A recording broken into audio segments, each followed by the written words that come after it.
If you are already tired of the cold and the ice and the snow and everything else, make sure you click the like and subscribe button.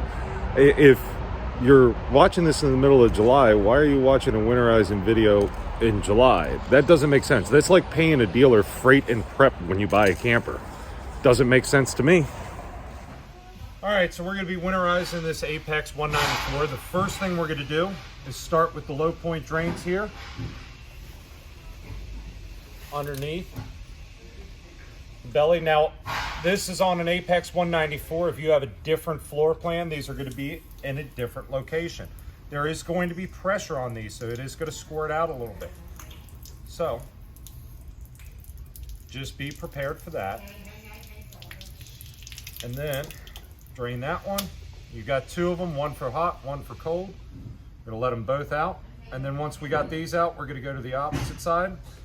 We're going to pull out the plug for the hot water heater and let that start to drain out. We're just going to leave these set right here for right now. And let's go get. All right, so we're over here at the hot water heater. We're going to open the hot water heater door. We're going to get our socket, and this is a 1 1/16. We're going to take this drain plug off. Righty tighty, lefty loosey. Now you are going to want to reference where this hot water heater is, because we're going to need to bypass it when we get inside. So for like this one, it's right by the outside kitchen, so I know that's going to be near the bunk area. I know the bunks are going to run right here, so I'm going to be looking in there. I know it's going to be behind the kitchen window, so that's going to be my reference. When you pull this drain plug out, we're just going to pull that plug out, set it there. Make sure that you've relieved the pressure on the tank before you pull that plug out. Otherwise, you've got a lot of pressure build up there. And you can just open that up a little bit. It will help the flow coming out. Now, we were done draining the low point drains, or we thought we were. But as soon as you open the hot water side, the drain plug on that, you notice we got more water flow. So we're going to let that continue to drain out. Then we're going to put the plugs back in before we go to our next step. All right, we're drained. We're going to go ahead and cap these low point drains off, then finish the rest of this stuff up on the inside. Make sure you get both of them. Otherwise, it's going to be expensive. I'm just going to dump the antifreeze out on the ground. Ask me how I know.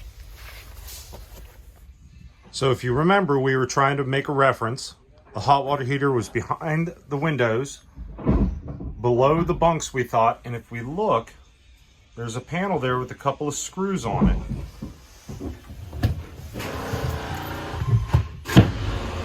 So we're going to pop those screws out and see what's behind there.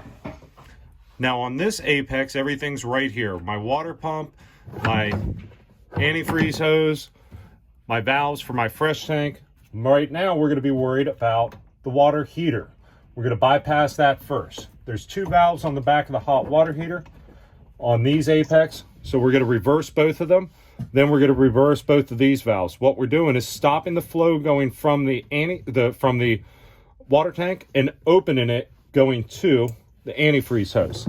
Then what we're going to do, we're going to take our line right here. We're going to drop that into our bucket of antifreeze. We use a 5-gallon bucket. You can use whatever you want.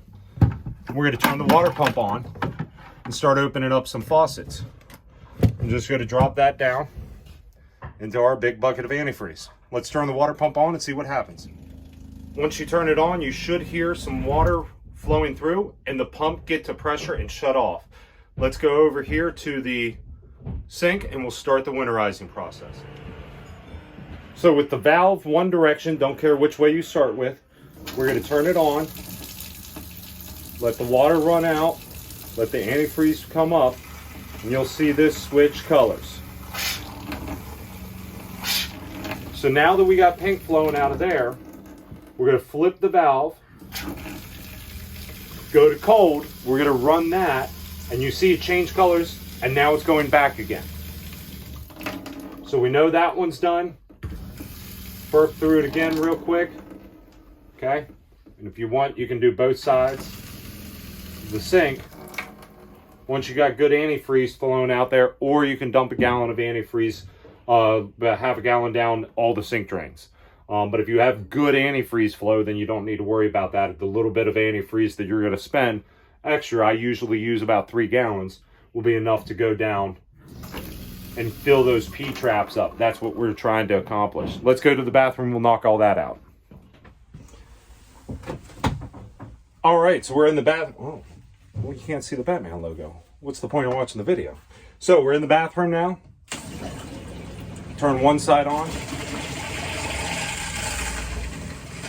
Nice, good, clean flow. Turn the other side on and wait for it to start flowing nice and good. There it goes. All right, and let's angle down. Hold the foot valve on the toilet, flow it until you see that start to change color. Flush it down. You got a nice clean color in there too. We're going to do the same in the shower, though I don't know if yoga poses are going to make this work. Let's see if we can get this angle. Yep, we can. All right. So we're starting with just the tub drain. Boom, that was quick. You're going to find these go faster the more you do, because we're getting more antifreeze through them. And then we're going to do the shower head. So we're going to flow all the water pressure through there. Boom. There we go. That's the cold side. Just for good measure, let's do the hot side. And again, we're pumping a little bit extra down these drains, so we don't have to worry about anything. Now what you'll ideally want to do is go through and wipe up any of the antifreeze that's left over. I'm obviously not going to do that on camera, but we'll get that accomplished. And just for good measure, a little bit extra down the sink drain. All right, guys, we're not quite done yet. Let's go outside. So we're not quite done. We've got our outside shower to do. Again, turning one side on at a time. Good clean flow.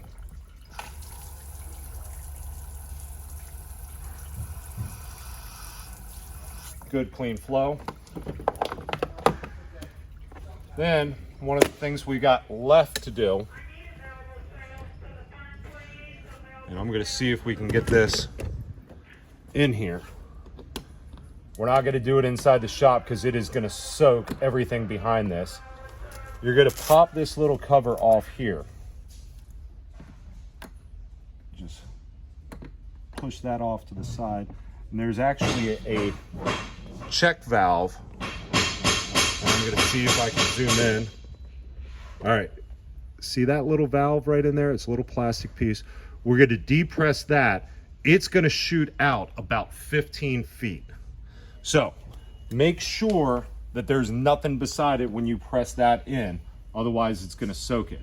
But we'll make sure we get that knocked out. So right now, cap over that. And then you're going to take the camper and dump the holding tanks to get any residual water out of it. Make sure all the water's out of it. All right, that's it for right now. We'll talk more in the inside or maybe in my office, depending on whichever we finish up here.